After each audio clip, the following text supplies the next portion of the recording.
নমস্কার, শুরু করছি আজকের হাওয়া কেমন। আজকে আমরা সল্টলেকে একটা বাজারে এসেছি, সাধারণ মানুষের সঙ্গে কথা বলবো। আজকে ঠান্ডাটা একটু বেশি মনে হয় এই অঞ্চলে, সবাই সোয়েটার টুপি টুপি পরে ঘুরে বসে আছেন। তো আমরা এখানে একজন চা খাচ্ছেন কিছু লোক, তাদের সঙ্গে কথা বলবো। আপনি বসে আচ্ছা ঠিক আছে, আমি বসে যাচ্ছি। আচ্ছা, এখানে আমরা একজনের সঙ্গে বসলাম। ঠান্ডা কেমন পড়েছে? ঠান্ডা তো ভালোই পড়েছে আজকে, ভালোই। টুপি টুপি তো পরে আছে, খুলে ফেলবো কি? খুলতে হবে না, আমি স্টেডিয়ামে হাঁটতে গেছিলাম, তাই একটু ঠান্ডা লাগে তো ওখানে। এখানে তো স্টেডিয়ামে সকালে হাঁটছেন, কিন্তু পশ্চিম দেশে তো হাঁটাহাঁটিও বন্ধ হয়ে যাচ্ছে হিন্দুদের। তো খুবই খারাপ পরিস্থিতি। কালকে খবরে যা দেখলাম, খুব খারাপ লাগছে এখন যে এত ডিলে করছে কেন গভর্নমেন্ট, বুঝতে পারছি না। এত পলিটিক্যাল ঝামেলা, এত সেন্টার স্টেটকে দোষ দিচ্ছে, স্টেট সেন্টারকে দোষ দিচ্ছে। এইভাবে কি হয়নি, কথা বলেই যাচ্ছে। কবে এটা ঠিক করবে জানি। মানে কি করা উচিত ছিল আসলে? আসলে কি করা উচিত? অ্যাকশন, সেন্ট্রাল গভর্নমেন্টের অ্যাকশন ইমিডিয়েট। ওটা তো একটা অন্য দেশ।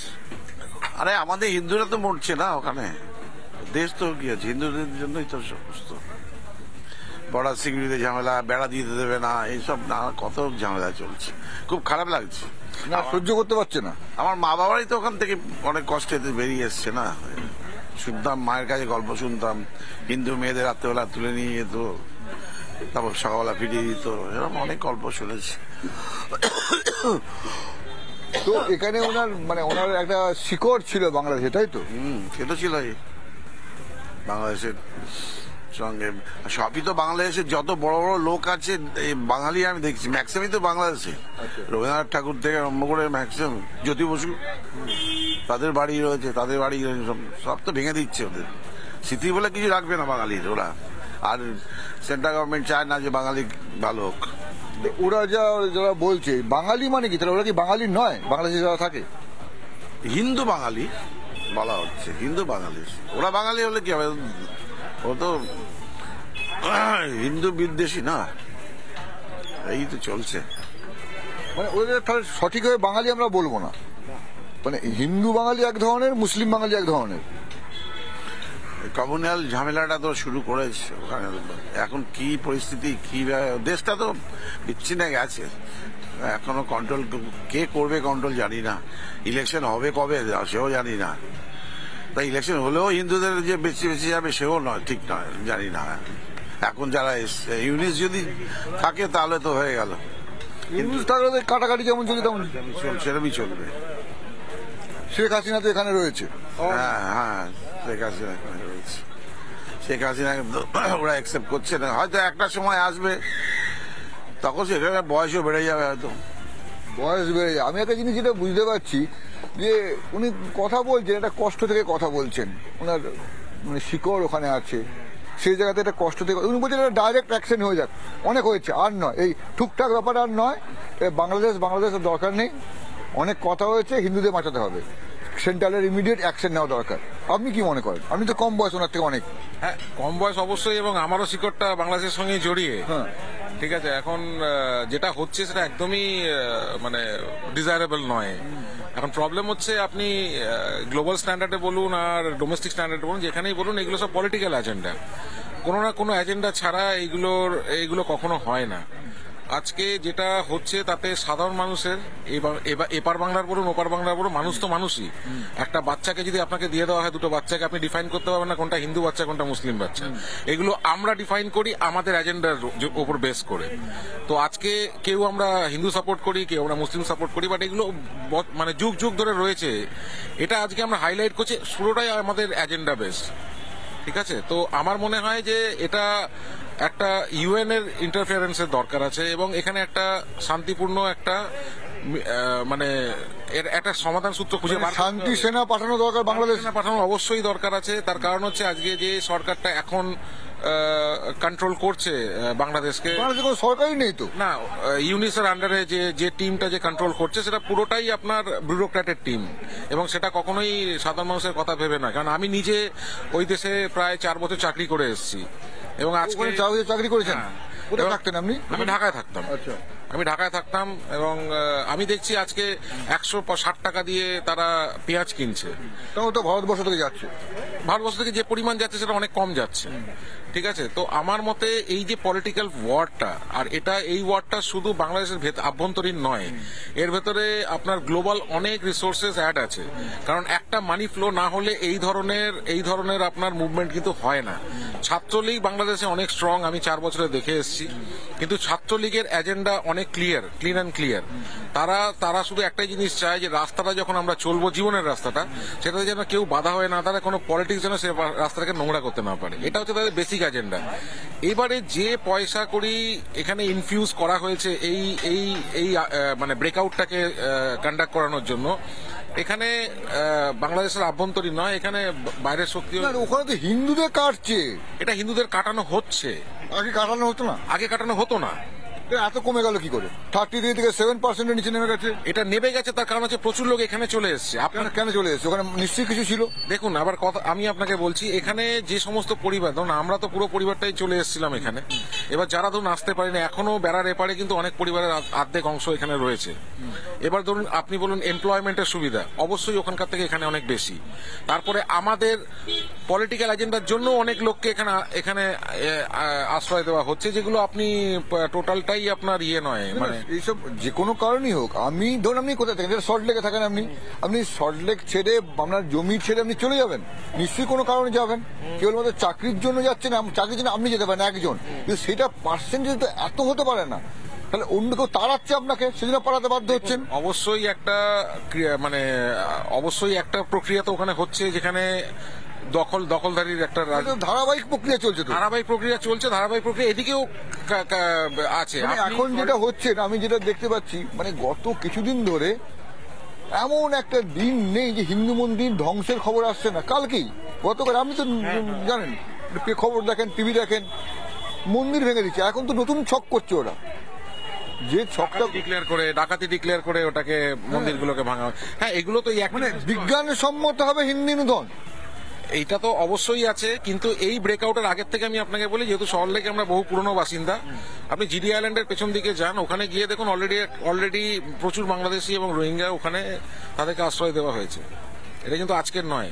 এই যে মানে ইনকামিং যে রিসোর্সেস, এটা কিন্তু আপনি বনগাঁ চত্বর থেকে, কারণ আমি যাই, আমার কাজের সূত্রে আমাকে যেতে হয় বিভিন্ন জায়গাতে, আমি বারাসাতের ওদিকে যাই, আমি দেখি বেনামি প্রচুর সম্পত্তি বানানো হয়েছে। এখানকার লোকাল মানুষের নামে সম্পত্তি কিনে, তাকে মাসোহারা একটা টাকা দিয়ে তার নামে সম্পত্তি কিনে এখানে বানানো। এগুলো আজকের ডেটে মানে বহু বছর ধরে চলে আসছে। আজকে যেহেতু একটা ইস্যু হয়েছে, আমাদের চোখে বেশি করে পড়ছে। বাট ওখানে দীর্ঘদিন ধরে এটা চলছে। ওখানে হিন্দু নিধন যজ্ঞ চলছে, হিন্দুদের উপর মারপিট চলছে, এখানে অনুপ্রবেশ চলছে, মানে একটা যাতা অবস্থা, এটা ম্যাসাকার অবস্থা চলছে। আজকে এটা হাইলাইট হচ্ছে কারণ এটা টোটাল একটা এজেন্ডা। এবার ওরা মুখ খুলে বলে দিয়েছে যে আমরা মেরেই দেবো। হ্যাঁ, এবার দেখুন, এটা করে আসছিল চুপচাপ, আর এখন বলে করছে, কারণ এখন তাছাড়া আর ওয়ে ফরওয়ার্ড কিছু নেই এই মুহূর্তে। কারণ এই মুহূর্তে যদি কেউ একটা ইন্টারফেয়ারেন্স না করে, ওই দেশটা যে সাধারণ মানুষ, তাদের মানে প্রবল ক্ষতি হচ্ছে। আমি হিন্দু মুসলিম আলাদা করে বলি, মানুষের কথা বলছি। মানে যারা করছে তাদেরকে দিয়ে করানো হচ্ছে, এবং যারা এটার জন্য মানে ক্ষতি হচ্ছে তাদের বিশাল ক্ষতি। মানে একটা দরকার বলছে, এবার বাংলাদেশে অনেক হয়েছে আর নয়, এবার একটা বিষয় দরকার। আমি কথা বলছিলাম সাধারণ মানুষের সঙ্গে, আপনারাও এখানে আছেন, একটা কথা বলছি, যাদের সঙ্গে কথা বললাম তারা বলছে অনেক হয়েছে, এবার সরকার ব্যবস্থা নিক। বাংলাদেশে অনেক দিন ধরে হিন্দু নিধন চলছে, এবার এতবার কিসের এতবার? দেখুন, আমাদের ভারতবর্ষটা তো আশেপাশে আমাদের যে প্রতিবেশী যে দেশগুলো আছে সেইভাবে সেই চোখে দেখলে হবে না।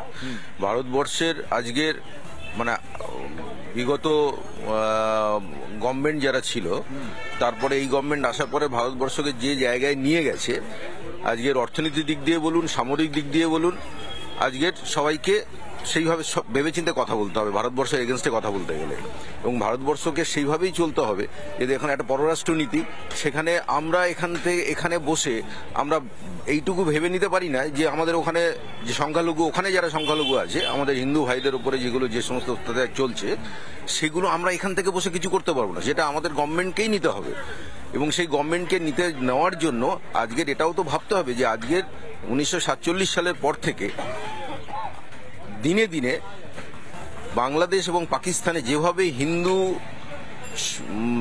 পার্সেন্টেজ যেভাবে কমতে শুরু করেছে, আজকে দেখা যাচ্ছে পাকিস্তানে 1% আছে, বাংলাদেশে 7 to 8% এখন আছে। তো সেই অনুযায়ী আজকের আমাদের ভারতবর্ষে 140 কোটির মধ্যে দেখা যাচ্ছে ওদের 30 কোটি মুসলিম। ডাটা আলাদা কথা, কিন্তু যেটা কথা হচ্ছে প্রতিদিন আমি গতকাল যে একটা জিনিস দেখলাম, গত সোমবার থেকে শুরু হয়েছে, ভারত নিজের সীমান্তে বেড়া দিচ্ছে, তার কাটার বেড়া নিজের সীমান্তে। বিজেপি বলছে কেন দিচ্ছ? এবার ভারতের বাহিনীর সঙ্গে ভারতের যারা নাগরিক, গ্রামীণ যারা সাধারণ মানুষ, তারা চিৎকার করতে শুরু করেছে, মানে আমার জমিতে আমি বেড়া দেবো, তোর ওরা বাধা দেবার তুমি কে?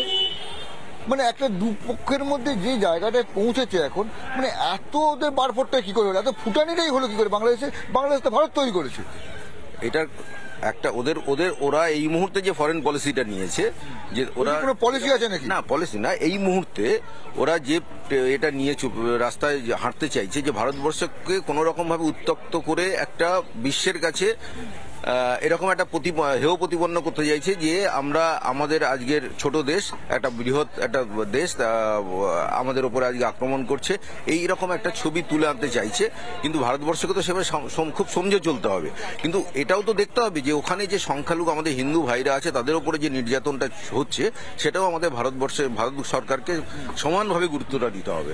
এবং কিভাবে এর শেষটাকে আজকের আমরা দেখুন, এই যে বাংলাদেশটাকে এবং ওই পাশে পাকিস্তানকে আমাদের যেভাবে আমাদের ভারতবর্ষে ডিস্টারবেন্স তৈরি করছে, এতদিন যে হাসিনা সরকার ছিল সেই চিন্তাটা করতে হতো না। কিন্তু আজকের এই উপদেষ্টা মন্ডলী যেটা এসছে, সেটা ওদের পূর্ব পরিকল্পিত। লাল রঙের জামা পরা আছে, চকচক করছে, একটু দাঁড়ান আপনার, কিন্তু মানে সবার থেকে নজরটা আপনার দিকে চলে এলো ফট করে। হ্যাঁ, আমরা কথা বলছিলাম বাংলাদেশ নিয়ে, ওখানে তো লাল সতর্কতা চলছে। বাংলাদেশ কোটি বাংলাদেশ না বাংলাদেশ কোনটা বলছেন? আমি বললাম বাংলাদেশ, আমি শুনলেন বাংলাদেশ। আমি তো বাংলাদেশ বলি ওই দেশটাকে, মাঝখানে এইটুকুর মধ্যে পাল্টে গেল। হ্যাঁ ওই তো বাংলাদেশ, তো ওটা আবার কি বাবার কাঙালাই তো বাবার কথা বলে। ওদের তো বিশাল ফুটানি হয়েছে। ওটানি হয়েছে, ঠিক করে দিতে হবে, ঠান্ডা করে দিতে হবে। কাঙালুদের ঠান্ডা করা যায়, বলবেন কাঙালু বলে রেগে যাবে, দেখবেন ভিখারিকে ভিখারি বলে রেগে যায়। আপনি মুকেশ আম্বানিকে ভিখারি বলবেন, ও আমি ভিখারি বলে দেবে। ভিখারিকে ভিখারি বলে গায়ে লাগে, দেখবেন খোড়াকে খোড়া বলে রেগে যায়, ভিখারিকে ভিখারি বলে রেগে যায়। বাংলাদেশে বলবেন কাঙালু, রেগে যাবে দেখবেন। ওদের কি বায়ু রোগ হয়েছে নাকি হঠাৎ করে? একটু প্রবলেম হয়েছে, কি করা যাবে, সব একটু মাদ্রাসা থেকে পড়াশোনা করে তো একটুখানি প্রবলেম হয় আর কি। ঠিক করে সাইজ করা যাবে, সময় মতো সাইজ করা যাবে। কতদিন হবে একটু দেখুন না, বসে দেখুন না, দই আছে, বসে খান, দই আছে, বসে খেলে দই আছে। হ্যাঁ, ঠান্ডা করা যাবে, ঠিক হয়ে যাবে। আমাদের দেশের প্রধানমন্ত্রী সব দিক দেখছেন, নজর রাখছেন। পাকিস্তানে দেখেছেন ওটাকে, পাকিস্তানটা তো ভিকারিস্তান হয়ে গেছে শুনলাম নাকি, ওটারই এরও তাই অবস্থা হবে। ওদের নতুন বাবা হয়েছে পাকিস্তান, কি করা যাবে? বাবা চেঞ্জ করে নিয়েছে, কি করা যাবে? এখন ওদের ভিকারিস্তান নতুন বাবা এখন ওদের। ওরা তো নিজেরাই দেউলিয়া। সেই তো, এখন দেবো, পয়সা চাইবে ওর কাছে। এ বলবে আমাকে 5 টাকাতে, ইউনিস বলবে শাহবাজ শরীফকে আমাকে 5 টাকাতে, হলো আমি তো তোর কাছে 5 টাকা নিতে এসেছি, এই ব্যাপার আর কি। ওর কাছে চাওয়াচাবি করবে আর কি, ওর থেকে চাইবে, ভালোই মজা হবে। বলছি তো বিছড়ে হওয়া ভাই। হ্যাঁ, বিছড়া ভাই তো ইন্ডিয়ায় তো শয়তান, যে ওদের আলাদা করে দিয়েছে। ইন্দিরা গান্ধী সাল ছিল, মানে বলেছে একজন বাংলাদেশি আমাকে, ইন্ডিয়া কলকাতাতে বিশাল ঝগড়া আমার সাথে অ্যাপোলোতে বসে। ইন্দিরা গান্ধী সাল ছিল, অ্যাপোলোতে বসে। অ্যাপোলো কি করতে এসেছেন কেন এখানে? বলে না, সস্তায় চিকিৎসা ভালো হয় ইন্ডিয়া, হয় আমরা তো পয়সা দিয়ে আইছি। এসব বলছে, হেভি ঝগড়া আমার সাথে। মারপিটটা বাকি ছিল, সিকিউরিটি গার্ড আটকে। মারপিট তো বর্ডারে হচ্ছিল কদিন আগে, বর্ডারে ওরা তার কাটা দিচ্ছিল। ভারতবর্ষের যারা সীমান্ত আছে তারা বলছে আমাদের দেশে আমরা বেড়া দিচ্ছি, তোমাদের কি? ওগুলো আছে, অনুপ্রবেশগুলো ঢুকবে কি করে? বর্ডার গার্ড বাংলাদেশ পয়সা দিয়ে ঢোকায় তো, বিজিডি যেটা বর্ডার গার্ড বাংলাদেশ ঢোকায় তো, বিএসএফ আটকায়, তাতে ওদের রাগ জ্বালা হয়। হবে, খেলা হবে, এখন অনেক খেলতে চাইছে সব, ওরা নাকি এখন খেলতে তো পারে না। 25 বছর ক্রিকেট খেলছে, কোন ট্রফি জিততে পারলো না, কিন্তু নাগিন ডান্স করে আবার মাঠে গিয়ে। নাগিন ডান্স কি এখান থেকে শিখেছে? হ্যাঁ, বাংলা কোথা থেকে শিখে যাই দেখি, মাঠে গিয়ে নাগিন ডান্স আরম্ভ করে। কিন্তু খেলার বেলা ছোট আফগানিস্তান কোথায় চলে যাচ্ছে এগিয়ে, ওদের আর বাংলাদেশিদের ক্রিকেট খেলাটা হচ্ছে না। একটাই সাকিব তৈরি করেছে, সেও এখন খেলতে পারে না, কোথায় কি করে হেমান জানে। কিন্তু হেভি জব বলে ওয়ার্ল্ড কাপ জিতবো, এই জিতবো প্রত্যেকবার বলে নাকি।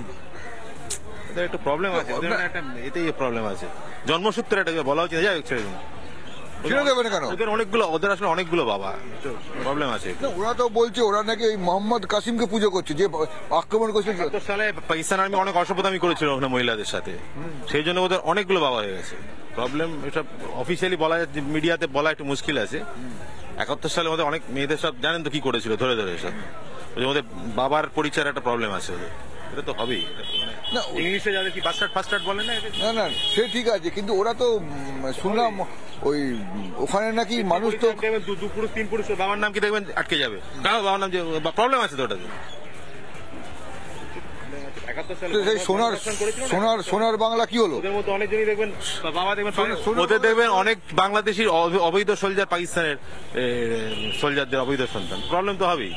এটা রেগে আগুন, এ তো মানে গরম কথা বলছে। না ঠিকই বলেছে তো, ঠিকই কথা, অপ্রিয় সত্যি কথাটা বড্ড গায়ে লাগে তো, ঠিকই তো বলেছে। কারণ ওদের শিক্ষাগত যোগ্যতা এমন কোন শিক্ষা আছে বলুন, আমাদের কোন স্কুল আছে লুকিয়ে শিক্ষা হয়? কি এমন শিক্ষা হতে পারে লুকিয়ে শিক্ষা হয়?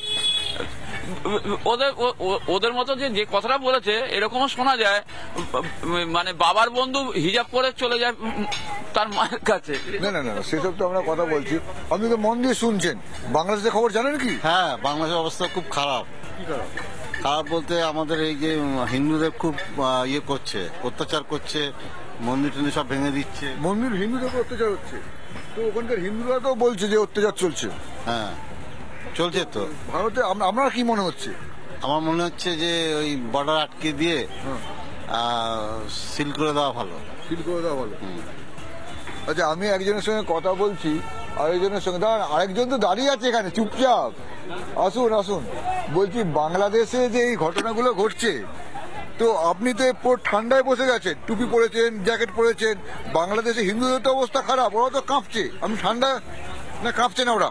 না, বাংলাদেশে তো হিন্দুদের অবস্থা খারাপ, তার জন্য তো আমাদের হিন্দুরা তো প্রতিবাদ করছে, ওখানে কাঁপছে কোথায়? প্রতিবাদ করছে, অত্যাচারিত হচ্ছে তো।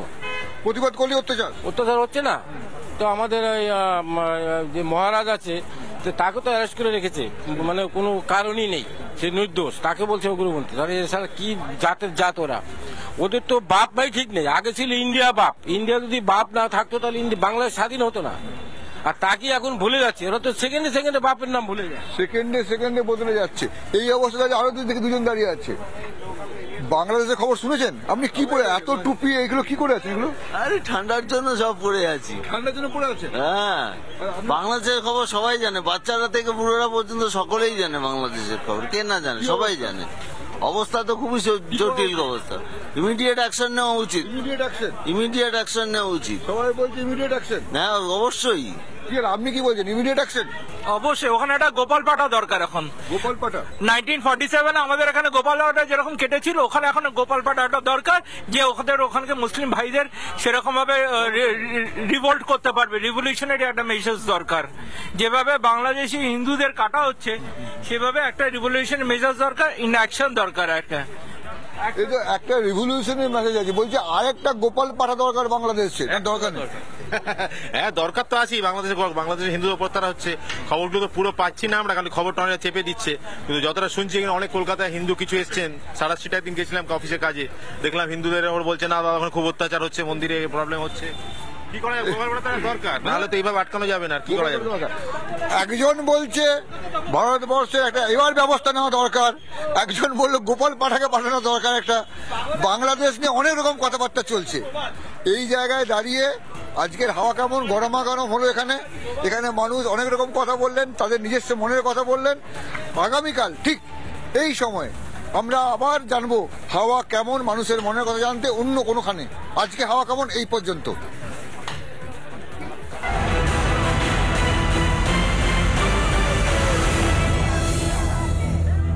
নানা ধরনের কন্টেন্ট দেখার জন্য লাইক করুন, শেয়ার করুন আমাদের ফেসবুক পেজ, সাবস্ক্রাইব করুন আমাদের ইউটিউব চ্যানেল। পাশাপাশি অন্যান্য ব্রেকিং নিউজের জন্য অবশ্যই চোখ রাখুন রিপাবলিক বাংলায়।